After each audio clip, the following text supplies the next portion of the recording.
Hello, welcome everyone. Welcome to the first episode of Coach by Triple Dot. It's a very exciting episode. I mean, exciting series we've all been looking forward to, and we have about 22 speakers lined up for the year, and you'll get to hear from leaders, veterans in the marketing space over the next 1 year. And the objective of this is to make sure that you have all the practical knowledge taken, and you can have a plug and play playbook at the end of the day when you leave this webinar.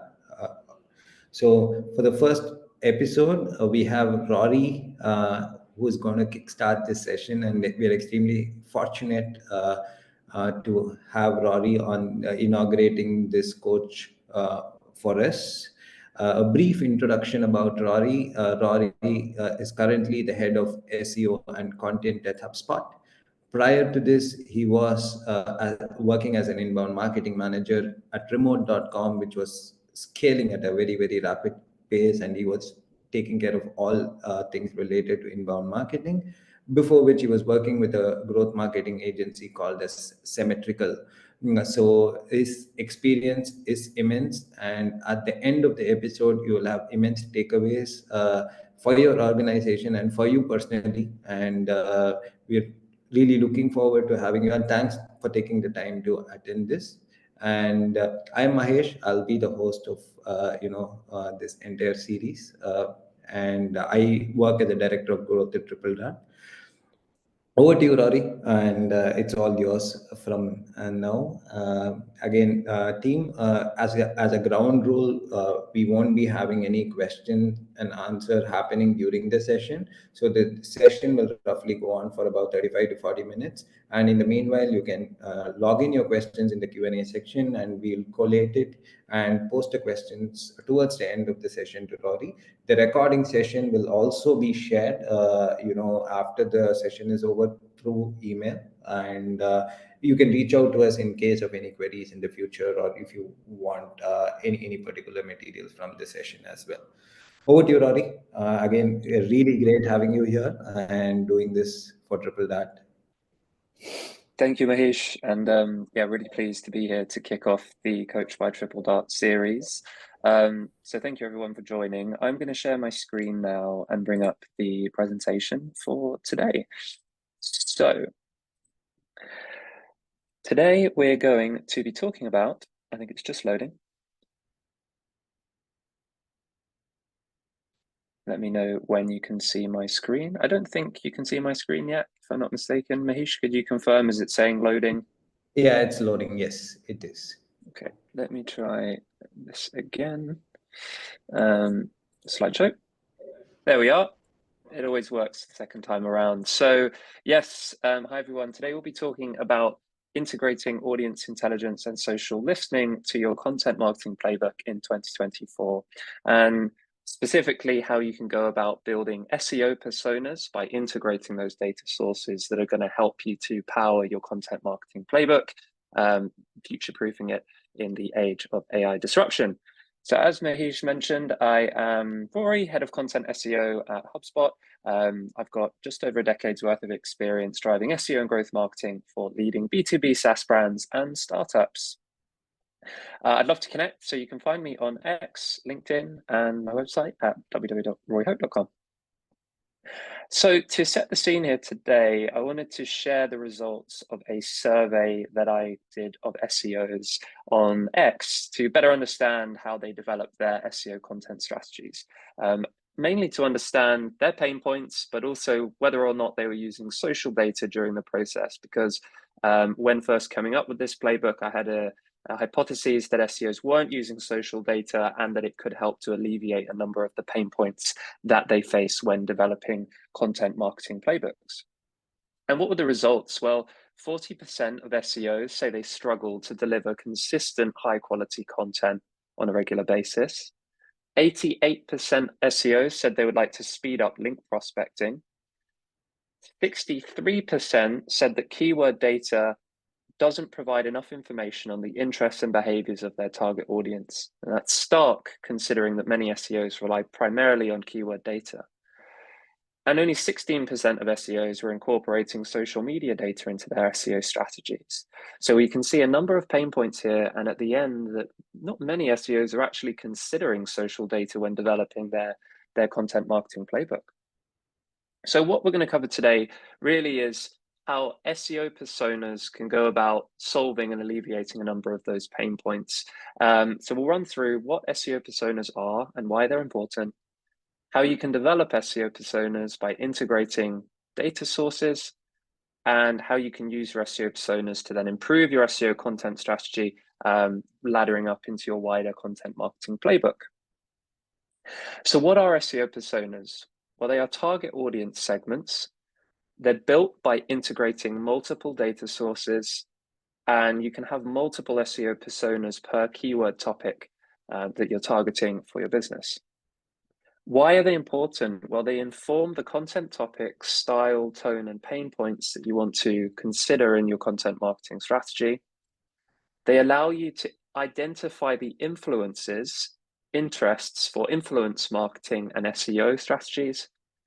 And as a result, you can then do link acquisition at scale for the keyword topics that you want to target through the likes of digital PR campaigns. So you can see here how these SEO personas are the foundation for helping to alleviate a number of the pain points that SEOs are facing in terms of generating consistent high quality content, prospecting link opportunities, and understanding the behaviors and interests of their target audiences that are searching around their keyword topics.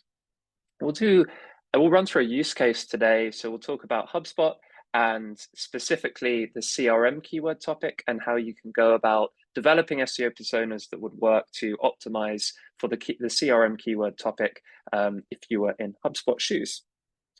So we'll start with how you go about developing those SEO personas. Now, in the diagram here, we've got on the left-hand side, we've got the traditional keyword intelligence tools that many of you may be familiar with: Google Ads, Google Search Console, Ahrefs, SEMrush, GetStat.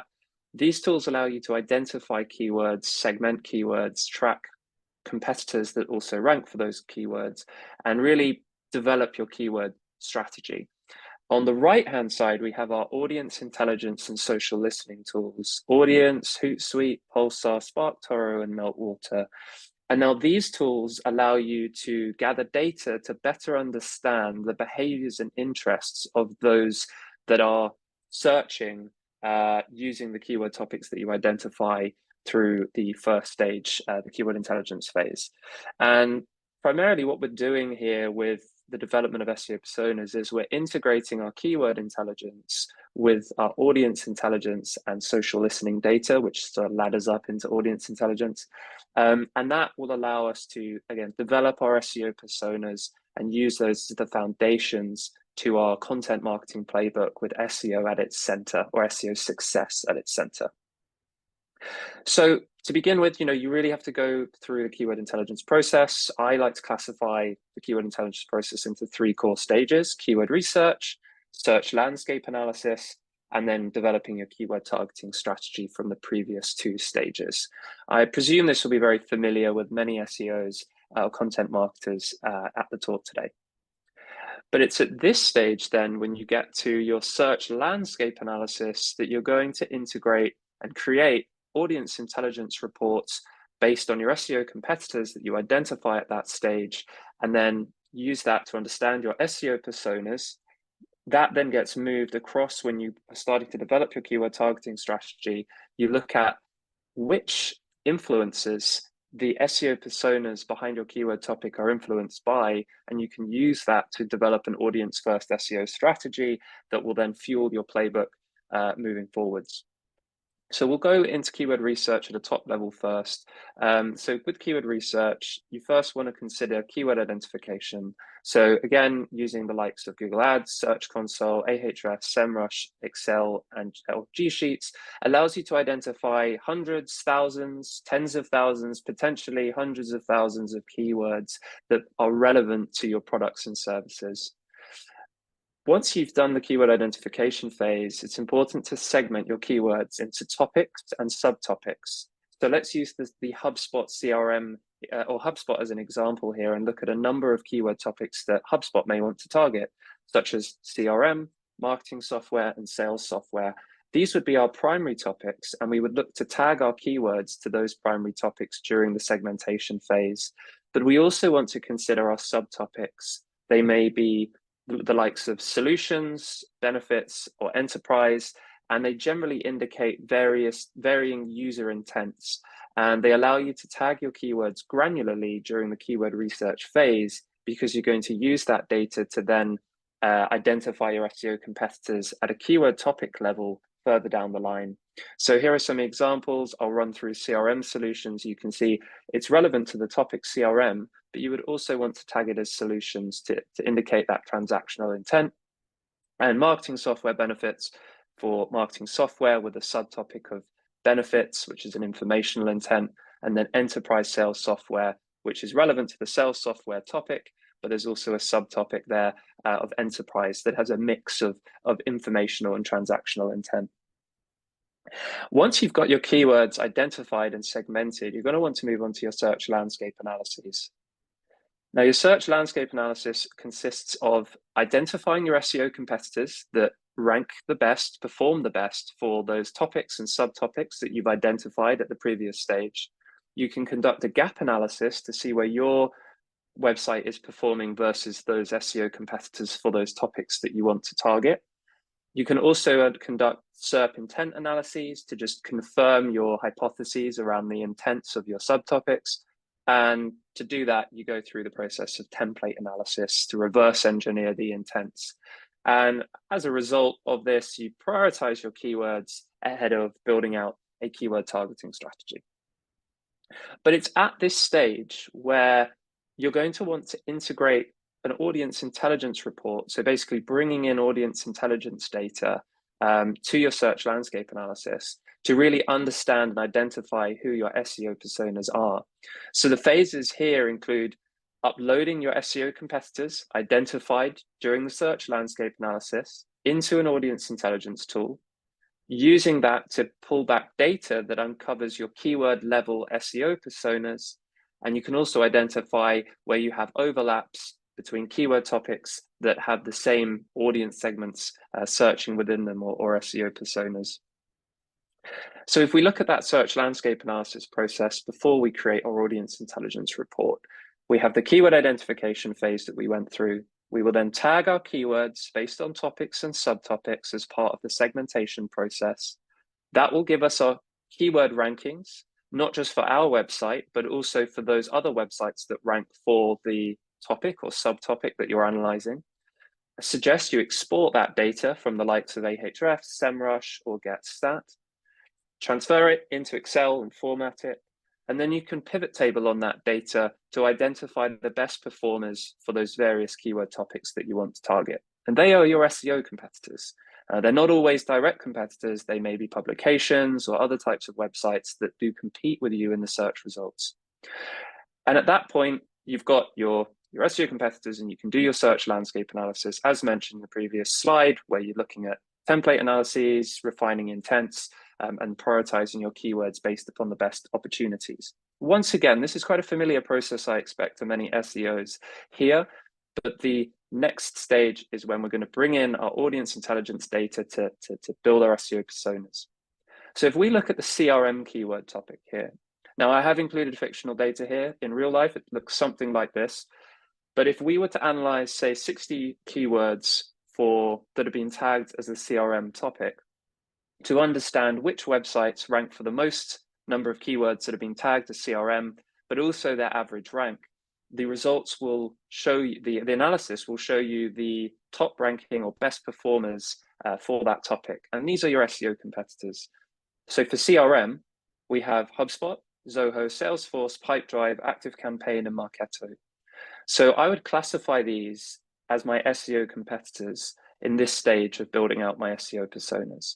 And what you're going to want to do, crucially, is map those SEO competitors that you see in the search results, that you see through your keyword data, across to their relevant X profiles formerly known as Twitter, to then use those handles, those X handles, when you go about creating an audience intelligence report or an audience report in an audience intelligence software or platform. So I'm familiar with Audience as my preferred tool of choice, but there are many others, as I mentioned earlier. SparkToro is another example here. And what you're going to want to do is you're going to want to go into creating an audience intelligence report. They're named differently in the different tools, but in Audience, it's called an audience intelligence report under the insights category. So you're going to want to go in and create a report named your keyword topic and then SEO personas. So I would call mine, because I'm interested in the CRM keyword topic, I will call it CRM SEO personas. I am going to create in Audience a profiles attribute report where the tool will analyze the followers of the handles that I upload to understand their interests and behaviors through big data analyses. And what I'm going to want to do is I'm going to want to upload my SEO competitors for the CRM keyword topic. And of course, this could vary dependent on the topic that you are targeting. So that, as I mentioned, will include Salesforce, ActiveCampaign, Zoho, Adobe Marketo, and Pipedrive. And I will also upload the HubSpot or the website that I am responsible for. And what you then get from an audience intelligence platform, specifically Audience in this instance, is a report that has analyzed, using big data analysis, the social behavioral data of all of those 250,000 members that have been included in the analyses, because there is a cutoff point, that follow any of those SEO competitors for CRM. And as we can see here, the tool has identified that there are marketing creative professionals, cloud engineers and developers, and web entrepreneurs and digital marketers as 3 separate audience segments that are searching around the CRM keyword topic. We're mapping data from X across into basically into Google. We're using Google as an indicator of what to upload into an audience intelligence report to get that additional information about the who behind our keyword topic. So let's dive into what that looks like. So you can then explore your SEO personas or your audience segments, as they're called in the tools, in greater depth, understanding their influencers, their influencer entities. So let's take a look at the creative professionals here. So if I dive in to this segment, which makes up 21.6% of those that follow the CRM SEO competitors, we can see here all of the influencers and brands that those people engage with and follow on a regular basis. And within the platform, you get affinity data, uniqueness scores. And suddenly I'm getting a better picture of exactly who this target audience is behind the CRM keyword topic, or at least one of them. This is constituting a single SEO persona within the CRM keyword topic. So what happens there? Well, what happens next? Well, what you can do is you can export that data and you can start to look, you can start to get a good understanding of who this marketing creative professional is. They engage with and follow Social Media Examiner, Marketing Week, Campaign, Marketing B2B, the Campaign magazine. And all of these are my influencer entities that I will eventually upload into a social listening tool to get a better understanding of what my SEO personas are currently interested in or consuming. Let's take a quick look at another SEO persona here. So we've got our cloud engineers. If I dive into this segment within the CRM keyword topic, we can see here that our cloud engineers and web developers are influenced by the likes of the Hacker News, A16Z, Computer World, Stripe, MIT, AWS, Google Cloud Tech. And again, we're getting different influencer entities here for the cloud engineers than we did for the marketing creative professionals, but they are both active audiences that would be interested in CRM solutions that will then be important for when we're developing our content marketing playbook for targeting the CRM keyword topic. Finally, we'll take a look at our entrepreneurs and digital marketers, which is about 11.2% of the total audience. And we can see here that they are engaging with and following Founder, CMI, Search Engine Journal, Search Engine Watch, SEMrush, Digital Trends, Growth Hackers, among others. Again, different influencer entities than the previous two audiences. So now that we've got a better understanding of those SEO personas within the CRM keyword topic, how can we use them? Well, what we can do is we have identified those influencer entities, and we can use those to prospect targets for link acquisition that we may target through digital PR campaigns. A key factor in ranking for SEO is, of course, building links and authority. You can also use those SEO personas to inform your social listening and web monitoring setups. And as a result, it should give you better idea generation for SEO topic modeling and digital PR campaigns, which are going to be very important as you reach that final stage of your playbook, which will be developing your keyword targeting strategy and fueling it with regular content. Again, these were concerns we saw in the early survey of the talk that SEOs have, and this helps to alleviate those concerns. So we've got our SEO personas, we know the keyword topics we want to target. It's time to develop our keyword targeting strategy and fuel that strategy with content. At this stage, you're going to be developing your SEO content plan. You're going to be clustering your keywords, cleaning them and clustering them based on your topics and subtopics. You've got them prioritized at this stage. Now you need to create content to bolster the performance for those keyword topics, and you've got to fuel it by building backlinks on a regular basis through white hat techniques, of course, which really boils down to PR and partnerships in 2014. But at this stage, the way to level up and supercharge those key parts of your keyword targeting strategy is to conduct influencer entity analysis using your SEO personas and understanding who their influencer entities are. And what you'll want to do here is set up social listening on the top 1 to 5% of your SEO personas influencer entities. You can also do content analysis on those influencer entities using the likes of BuzzSumo, except that there's many other tools. BuzzSumo is one that comes to mind, Ahrefs, SEMrush. And that will allow you to then go about building out your SEO topic modeling in line with those priority keyword topics. And we're going to go through how you can do this for CRM in the next few slides. So going back to the basics of SEO, you should always have SEO pillar pages for the topics that you want to target. So in line with the use case that we've been exploring in today's session, we talked about CRM, marketing software, and sales software. At HubSpot, we will have different pillar pages that cover a wide variety of information and subtopics for our primary topic for each of those primary topics, and each one will have its own URL. What we're going to want to do is we're going to want to build out satellite pages for these pillar pages to support their performance. These are signals that search engines like to see when you're publishing new, fresh, unique content that is helpful for users. And also you want to create content that can earn links and then internally link back across to your pillar pages to bolster the performance of every URL in the topic cluster. So what you can do here is you're going to go and upload into social listening tools your influencer entities for the SEO personas that you've identified. You can use a variety of tools here. You can use Pulsar to upload the X accounts of the influencer entities into the platform. You could also use Hootsuite list analyses to monitor frequent tweets or relevant tweets or X posts in relation to those influencer entities. So let's take a look at how you would go about setting that up for the creative marketing professional. So as we saw earlier, within the CRM keyword topic, we have the creative marketing professional SEO persona. We know the influencers, their influencer entities, as outlined here on this slide.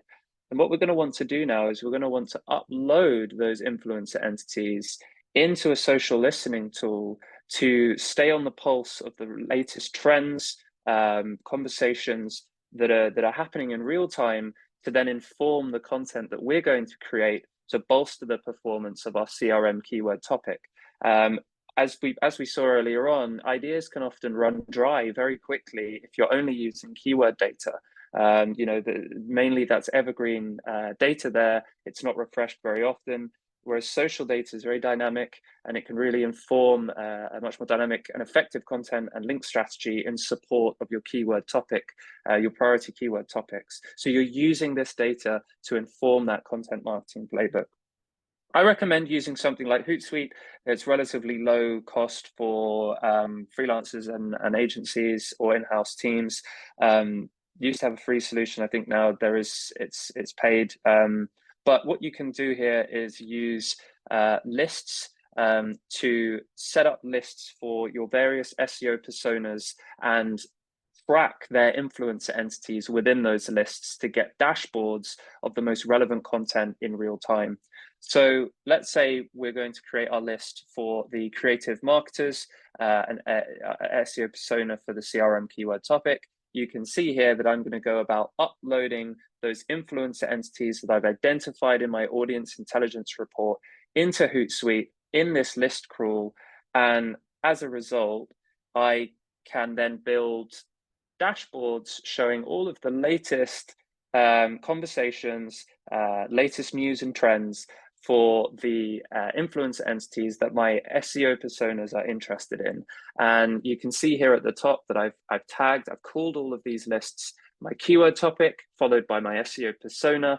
And you've got a dashboard now. When you're thinking about how you target the CRM keyword topic, you know your audiences, you know the who behind the keyword topic, and you can see in real time the content that's resonating to inform your content strategy and digital PR campaigns. So some of the insights that I might get from doing this listening is that the fact that the UK is bringing in new data protection laws, the fact that there's a movement towards building greater authenticity within advertising at the moment. We've got a lot of interest in understanding how to build emotional connections and new frameworks that are being explored. We've got conversations about the importance of podcasting as we move into 2024. There's chatter about NFTs and the metaverse, essentially Web3 related topics within the CRM space, or for those SEO personas that are searching within the CRM keyword topic. And what we can then do is support our CRM hub page by building out our topic modeling, or some people call it topic clustering, using that social behavioral data. So some examples of blog posts that I may create as a result of setting this process up is building a checklist for preparing your CRM for UK data protection laws, how to optimize your podcast for email newsletter signups, predictions for CRM strategies in the metaverse, brand emotional response index surveys, an expert opinion on how to build two-way customer communication in 2024, and how to use podcasts to improve retention and engagement. Now, each of these blog posts alone has the potential to generate links. They are helpful content assets because we know that our personas are interested in these topics, and they all should internally link together and to your CRM hub page to bolster the performance of that CRM topic cluster. And as we know, they're relevant to our SEO personas of marketing, creative professionals, cloud engineers, web entrepreneurs, and digital marketers. And finally, we can also, as much as we can create content that lives on our site to support our topic cluster, we're also going to need to build links on an ongoing basis. And link ideas can be really hard to come by if you're using keyword data alone, because they don't give you enough information about the interests and behaviors of your target audience that search using that keyword topic. So what you can then do is use this data to ideate digital PR campaign ideas that will build or will generate backlinks. So for instance, from the data that I just showed you, you may want to create brand emotional response surveys, testing different ad creatives to your users to get information on which respond best, and then distributing that out to the influencer entities that were already covering the topic. We could create a podcast ranking index by category, because we know podcasts are a very effective medium that are being covered a lot at the moment by those influencer entities, those websites that we want links from. We could survey founders on how they plan to grow online in 2024 and their concerns about CRM or exploration with new channels such as the metaverse. And that's some ideas there. And I just want to say thank you, everyone, for taking the time to listen to the strategy today and for us to kick off the Coach by Triple Dart series together. I will pause there for any Q&A. Super. I think that was very insightful, Rory. We have a couple of questions coming in, and out of my personal curiosity, I have a couple of questions as well. So the first question is, how will we understand which audience is more relevant for a particular keyword? Great question. So when you go about, so let's say you are targeting marketing software as a keyword topic, you identify the websites that rank for marketing software, you upload them to an audience intelligence tool because they're your SEO competitors for marketing software. That the audience intelligence tool will give you data. It will give you a score that indicates the affinity to the SEO to the X handles that you uploaded into it, which are essentially your SEO competitors. So if you were to use audience, it gives you affinity scores and uniqueness scores in the platform under influencers and brands. And I would recommend looking at that data to give you an indication of exactly which influencer entities or which personas themselves are the most relevant. Arguably, to understand which persona is most relevant, you'll be able to see in the broad view the percentage of those that were analyzed that are in any given audience segment. So you saw in the report that I shared for CRM that the largest segment there were web developers and cloud engineers, and then you had creative and marketing professionals, and then you had Salesforce engineers, an entire category there, and then finally you had your digital marketers. So I would use that data to go by understanding which personas are most relevant for that keyword topic that you're targeting. Perfect. Thanks, Rory. The second question we have is, are those topics and articles identified in the SEO topic clustering need to be optimized for the CRM keywords, or are those more thought leadership style articles? Great question. Great question. So what I would say here is that your keyword intelligence process, your traditional SEO sort of process, that gives you your evergreen content pieces. That gives you the content assets that you're going to want to optimize for relevant keywords, CRM, plus the subtopics that you've identified within the CRM topic. I would recommend always trying to only have one URL per user intent grouping of keywords within a topic, generally consisting as a subtopic. That's important because you don't want to cannibalize your keywords with multiple URLs targeting the same keyword intent grouping. However, this strategy allows you then to get the ammunition to create thought leadership that supports the performance of those evergreen sort of traditional SEO content pieces. They are the ones that you're going to want to rank for the keywords that you're probably identifying in your keyword research phase. But in order to continually publish helpful content for users, you're going to want to adopt this process because it's also going to be more relevant and therefore encourage link building attract links at a greater pace than it would if you just created a sort of static evergreen keyword informed blog post. Again, with AI now, everybody is going to be able to replicate that same blog post with a couple of clicks in a tool like Jasper. So you're going to want to really level up your thought leadership game, and this approach should help you do that. Perfect. So we have a third question, but not directly related to the topic. I mean, they're talking about Google Ads. So how Google Ads allows you to target based on age and company size, etc. And how accurate is the social listening data that we are getting through these tools? when compared to, like, say, if you're having a paid marketing strategy where you're also working with something related to like an in-market audience? How different will it be from the Google Ads data to what we are using with respect to social listening data?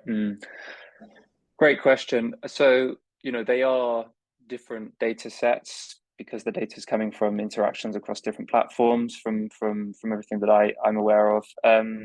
I would say that you have to be aware, you have to be prepared for some disparity between the two. However, with a sort of a solid framework that you build out in your G Sheets or your Excel documents, you can sort of glue the data together. But I would just be prepared that certainly if you're doing paid, which isn't my area of expertise, there, I presume you will get, or I presume you won't be able to fully glue that data together when you're talking about audience sizes and how often you're going to reach a certain in-market segment across two different data sets. But from an SEO point of view, or from a content marketing point of view, that kind of matters less, and that's why it sort of is effective for the organic side.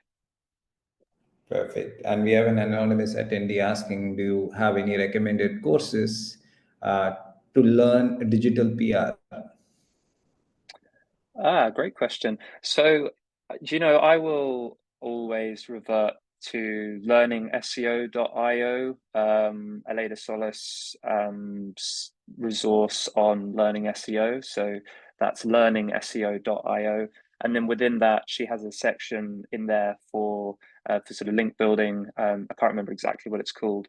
And there are links off to some of the best sort of digital PR resources. So I would highly recommend taking a look at that, and it will likely take you off to various playbooks from some of the sort of big player agencies around the world. Perfect. And one last question coming in from me, Rory. So when you're using the social intelligence to build authority around the topic, so one thing that I've observed is, you don't have volumes for a lot of these, keywords that we are looking for, but it makes a lot of sense as a standalone topic when someone is talking, and it requires deep subject matter expertise. And these are common questions that keep getting asked, either like, say, if you're a product manager or if you're a customer support executive, we're commonly solving customer problems, but these questions keep coming up in your either support forums, or you can find it commonly occurring in a platform like Reddit, where they're discussing about this particular topic. But when you go back and try mapping that to intent on search, it's probably not there. So how do we take a call on bringing this as part of our overall content strategy? Yeah, great question, Aish. I think this is going to be something that the community experiments with over the coming years, certainly as visibility for some of those community platforms like Reddit is increasing exponentially in Google search. There's value in answering questions or engaging directly on those platforms themselves, so that when users find them through organic search, they're able to sort of, you're able to manage the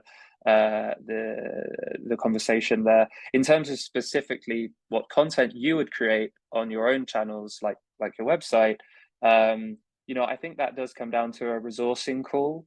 So still in 2024, it is central to your strategy to have enough resource to historically optimize the evergreen SEO content that you already have in play. So if you were to ask me, Rory, should I go about creating a thought leadership piece to link across to my evergreen asset with a finite amount of resource that doesn't allow me to refresh that asset itself or historically optimize it after it's been 6 months? I would say definitely go about refreshing the actual SEO asset itself first, and then when you have the resources, you can go about building out the thought leadership. It is a balance, but I just wanted to kind of stack rank them. The data that I see indicates that regularly refreshing your content with EEAT related signals, which you can get from this process if you consider leveling up your existing content rather than creating new content. That is the way to go if it's a resourcing call. If it's not, and you can optimize both, then I would balance that out across your monthly publishing schedule, in a sort of pretty balanced manner. Super. I think, yeah, very insightful, Rory. I think, I mean, whatever you have covered in the last 35, 40 minutes, I think we have a bunch of takeaways. And even personally for Triple Dat as well, because we've been contemplating on a bunch of these things with the clients that we are currently working with. So it's been really, really insightful. Again, thanks a lot for doing this with us and being our inaugural speaker for Coach by Triple Dat. It has been a very insightful and an inspiring webinar. And for the audience, we hope you have gained valuable knowledge and practical tips from whatever Rory has spoken about. We'll also kind of would like to say that we will be sharing the webinar recording and the slides for you to kind of go through. And also, thanks a lot for your engagement and thoughtful questions and active participation. And just make sure that the ending doesn't learn here if you end here. So if you have any questions at any point of time, just feel free to drop in a note to us. I will be more than happy to answer those questions, because the motive behind this session is also to make sure that practical knowledge goes to each one of you who are participating in these sessions, and how you can plug and play these functional playbooks into your day-to-day strategy when it comes to marketing. Thank you, Rory, and thanks a lot for doing this. Thank you so much, Mahesh. Thank you, everyone, and good luck for the rest of the series. I hope everyone has a wonderful day. Perfect. Thank you. Bye. Bye-bye.